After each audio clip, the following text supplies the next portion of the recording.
नमस्कार दोस्तों, स्वागत है आपका प्लेनेट ऑफ टेल्स पर। मैं महिमा आज आपको सुनाऊंगी कथा सम्राट मुंशी प्रेमचंद द्वारा लिखी हुई कहानी नशा।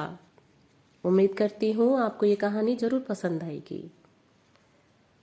ईश्वरी एक बड़े जमींदार का लड़का था और मैं गरीब क्लर्क का, जिसके पास मेहनत मजूरी के सिवा और कोई जायदाद न थी। हम दोनों में परस्पर बहसें होती रहती थी।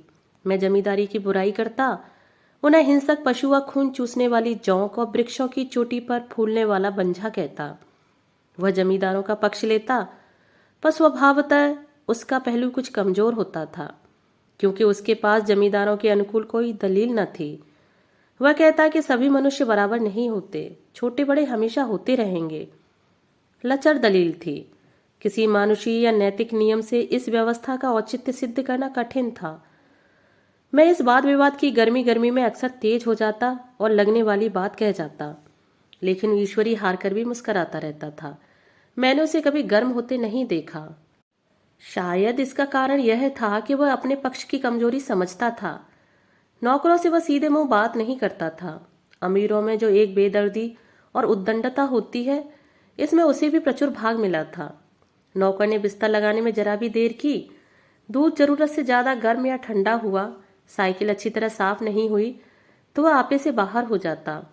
सुस्ती या बदतमीजी उसे जरा भी बर्दाश्त न थी, पर दोस्तों से और विशेषकर मुझसे उसका व्यवहार सौहार्द और नम्रता से भरा हुआ होता था। शायद उसकी जगह मैं होता तो मुझसे भी वही कठोरताएं पैदा हो जाती जो उसमें थीं, क्योंकि मेरा लोक प्रेम सिद्धांतों पर नहीं, निजी दशाओं पर टिका हुआ था। लेकिन वह मेरी जगह होकर भी शायद अमीर ही रहता, क्योंकि वह प्रकृति से ही विलासी और ऐश्वर्य प्रिय था। अब की दशहरे की छुट्टियों में मैंने निश्चय किया कि घर न जाऊंगा। मेरे पास किराए के लिए रुपए न थे और घर वालों को तकलीफ देना नहीं चाहता था। मैं जानता हूं वे मुझे जो कुछ देते हैं वह उनकी हैसियत से बहुत ज्यादा है। उसके साथ ही परीक्षा का ख्याल था। अभी बहुत कुछ पढ़ना है। बोर्डिंग हाउस में भूत की तरह अकेले पड़े रहने को भी जी नहीं चाहता था। इसलिए जब ईश्वरी ने मुझे अपने घर का न्योता दिया तो मैं बिना आग्रह के राजी हो गया। ईश्वरी के साथ परीक्षा की तैयारी खूब हो जाएगी। वह अमीर होकर भी मेहनती और जहीन है, उसने उसके साथ ही कहा। लेकिन भाई एक बात का ख्याल रखना, वहां अगर जमींदारों की निंदा की तो मामला बिगड़ जाएगा और मेरे घर वालों को बुरा लगेगा। वह लोग तो आसामियों पर इसी दावे से शासन करते हैं कि ईश्वर ने असामियों को उनकी सेवा के लिए ही पैदा किया है। असामी में कोई मौलिक भेद नहीं है, तो जमींदारों का कहीं पता न लगे। मैंने कहा, तो क्या तुम समझते हो कि मैं वहां जाकर कुछ और हो जाऊंगा? हाँ, मैं तो यही समझता हूं। तुम गलत समझते हो। ईश्वरी ने इसका कोई जवाब न दिया। कदाचित उसने इस मामले को मेरे विवेक पर छोड़ दिया, और बहुत अच्छा किया। अगर वह अपनी बात पर अड़ता तो मैं भी जिद पकड़ लेता। सेकंड क्लास तो क्या, मैंने कभी इंटर क्लास में भी सफर न किया था।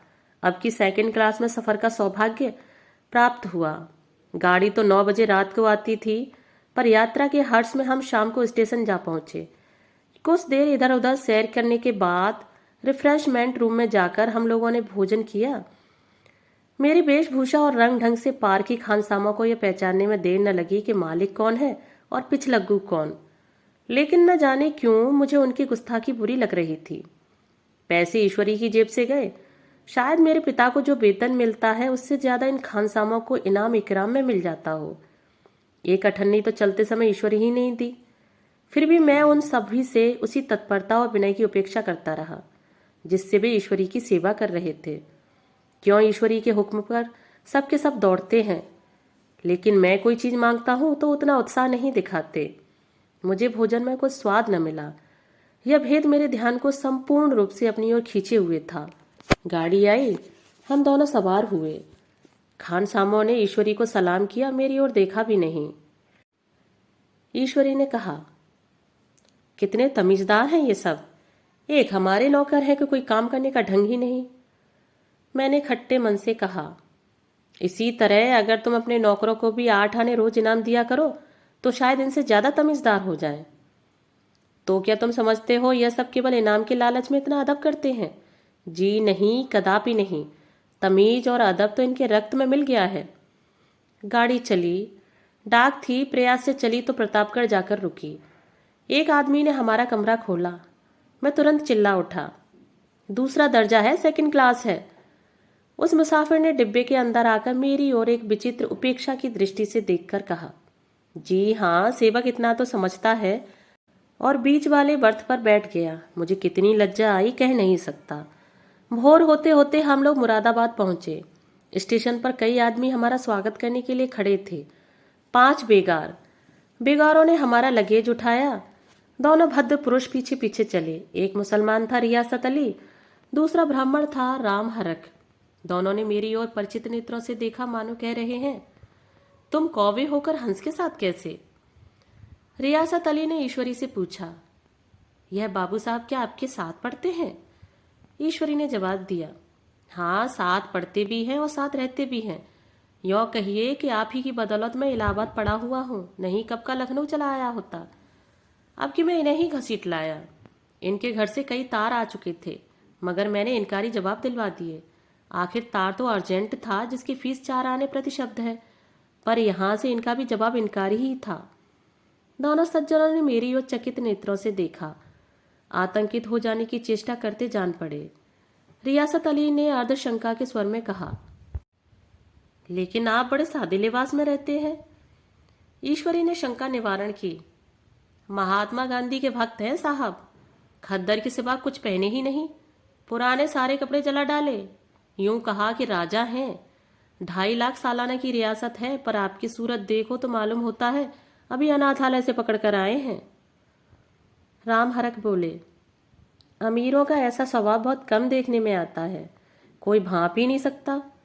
रियासत अली ने समर्थन किया, आपने महाराजा चांगली को देखा होता तो दांतों तले उंगली दबाते। एक गाड़े की मिर्जई और चमरौदे जूते पहने बाजारों में घूमगा करते थे।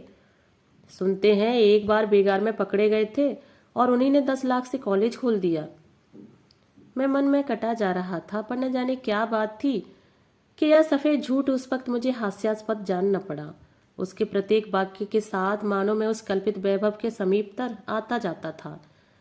मैं शहसवार नहीं हूँ, हाँ, लड़कपन में कई बार लद्दू घोड़ों पर सवार हुआ हूँ।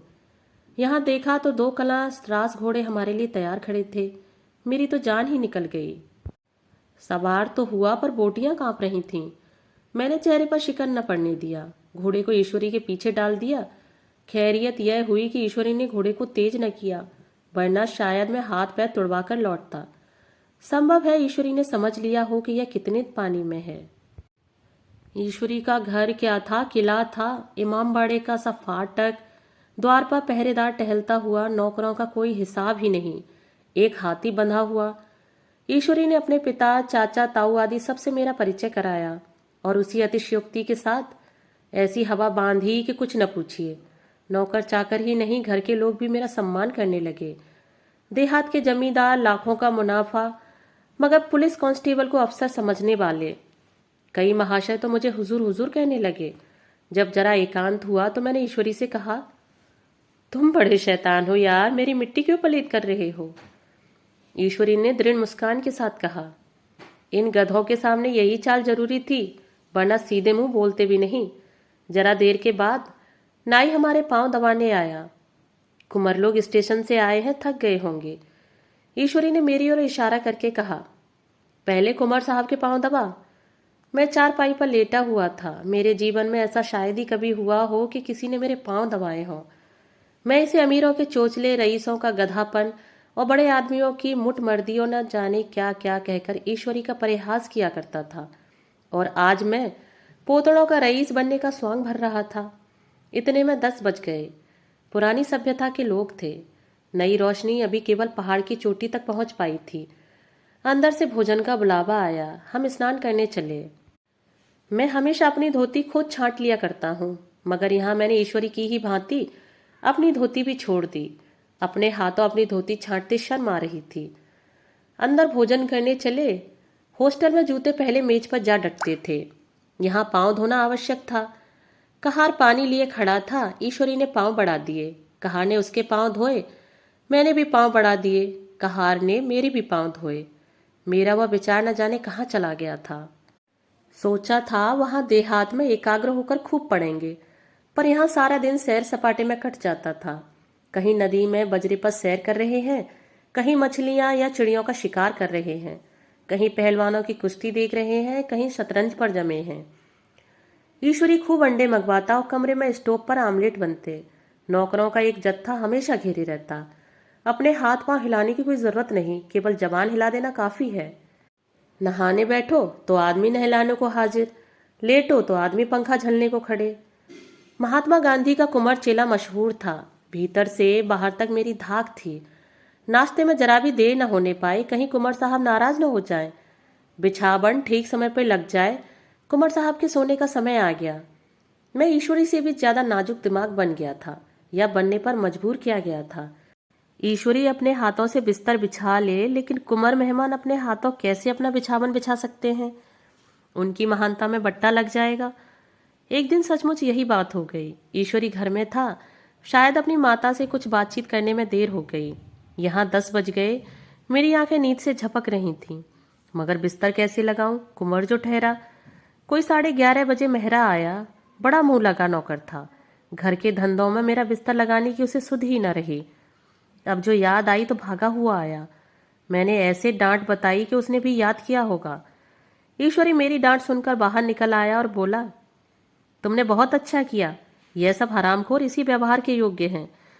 इसी तरह ईश्वरी एक दिन एक जगह दावत में गया हुआ था। शाम हो गई, मगर लैंप मेज पर रखा हुआ था। दिया सलाई भी थी, लेकिन ईश्वरी खुद कभी लैंप नहीं जलाता था। फिर कुंवर साहब कैसे जलाएं? मैं झुंझला रहा था। समाचार पत्र आया, रखा हुआ था। जी उधर लगा हुआ था, पर लैंप नदारद। देवयोग से उसी वक्त मुंशी रियासत अली आ निकले। मैं उन्हीं पर उबल पड़ा। ऐसी फटकार बताई कि बेचारा उल्लू हो गया। तुम लोगों को इतनी भी फिक्र नहीं कि लैंप तो जलवा दो? मालूम नहीं ऐसे कामचोर आदमियों का यहाँ कैसे गुजर होता है। मेरे यहाँ घंटे भर निर्वाह न हो। रियासत अली ने कांपते हुए हाथों से लैंप जला दिया। वहां एक ठाकुर अक्सर आया करता था। कुछ मनचला आदमी था, महात्मा गांधी का परम भक्त। मुझे महात्मा जी का चेला समझकर मेरा बड़ा लिहाज करता था, पर मुझसे कुछ पूछते संकोच करता था। एक दिन मुझे अकेला देखकर आया और हाथ बांधकर बोला, सरकार तो गांधी बाबा के चेले हैं ना। लोग कहते हैं कि यह सुराज हो जाएगा तो जमींदार न रहेंगे।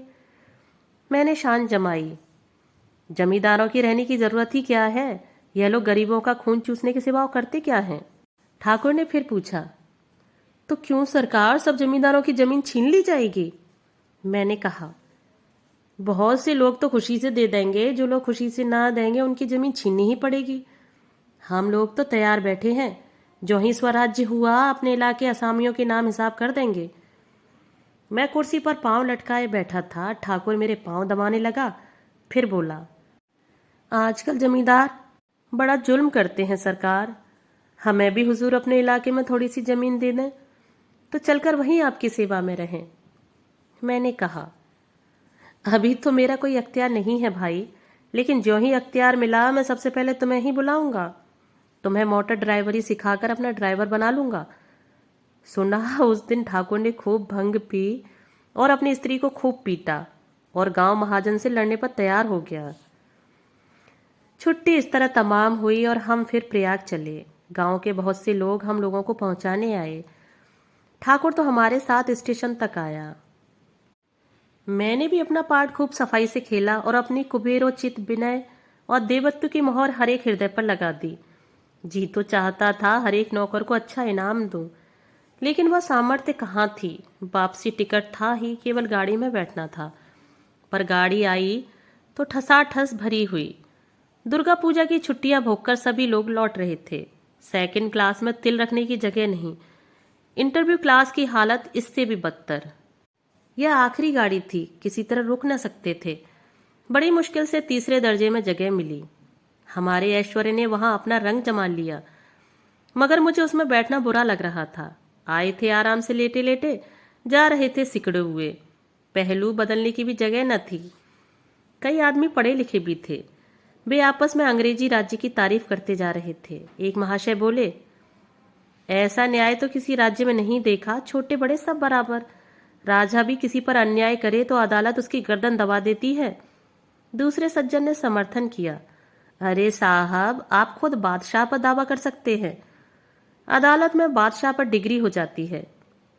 एक आदमी जिसकी पीठ पर बड़ा गट्ठर बंधा था कलकत्ते जा रहा था। कहीं गठरी रखने की जगह न मिलती थी। पीठ पर बांधे हुए खड़ा था। इससे बेचैन होकर बार बार द्वार पर खड़ा हो जाता। मैं द्वार के पास ही बैठा हुआ। उसका बार बार आकर मेरे मुंह को अपनी गठरी से रगड़ना मुझे बहुत बुरा लग रहा था। एक तो हवा यूं ही कम थी, दूसरे उस गमार का मेरे मुंह पर खड़ा हो जाना मानो मेरा गला दबाने जैसा था। मैं कुछ देर तक जब्त किए बैठा रहा। एकाएक मुझे क्रोध आ गया। मैंने उसे पकड़कर पीछे ठेल दिया और 2 तमाचे जोर जोर से लगाए। उसने आंखें निकालकर कहा, क्यों मारते हो बाबूजी? हमने भी किराया दिया है। मैंने उठकर 2-3 तमाचे और जड़ दिए। गाड़ी में तूफान आ गया। चारों ओर से मुझ पर बौछार पड़ने लगी। अगर इतने नाजुक मिजाज हो तो अव्वल दर्जे में क्यों नहीं बैठे? कोई बड़ा आदमी होगा तो अपने घर का होगा। मुझे इस तरह मारते हो तो दिखा देता। क्या कसूर किया था बेचारे ने? गाड़ी में सांस लेने की जगह नहीं, खिड़की पर जरा सांस लेने खड़ा हो गया तो उस पर इतना क्रोध। अमीर होकर क्या आदमी अपनी इंसानियत बिल्कुल खो देता है? यह भी अंग्रेजी राज है जिसका आप बखान कर रहे थे। एक ग्रामीण बोला, दफ्तर में घुसपावत नहीं, उस पर इतना मिजाज। ईश्वरी ने अंग्रेजी में कहा, what an idiot you are Veer. और मेरा नशा अब कुछ कुछ उतरता हुआ मालूम होता था। दोस्तों, अभी आप सुन रहे थे मुंशी प्रेमचंद द्वारा लिखी हुई कहानी नशा। अगर आपको ये कहानी पसंद आई हो तो मेरे चैनल को सब्सक्राइब जरूर कीजिए और अपने जानकारों और दोस्तों में शेयर कीजिएगा। धन्यवाद।